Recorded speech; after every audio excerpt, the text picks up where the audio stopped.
মালাকুল মাউত এসে কাফের নাস্তিক মুশরিকদের সামনে সেরকম একটা ত্রাস সৃষ্টি করে, ভয়ে লোকটা কাঁপতে থাকে।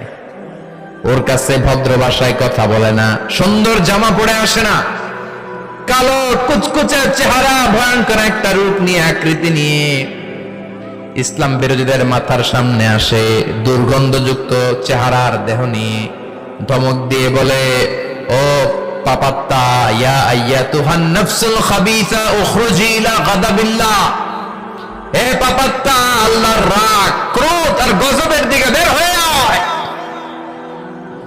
মুমিনের আত্মা বলার সাথে সাথে যেমনি মুমিনের দেহ থেকে বের হয়ে জান্নাতি কাফনের ভেতরে ঢুকে, কাফেরদের আত্মাও কি এরকম তাড়াতাড়ি বেরোতে চায় নাকি?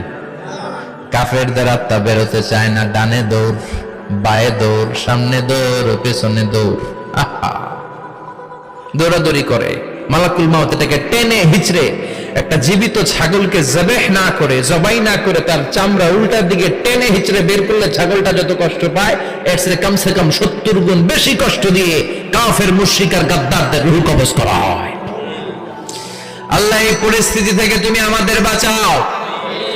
মুমিনদের রূহ যেমনি কবজ হয়, ওইভাবে রূহ কবজের ব্যবস্থা করে দিও।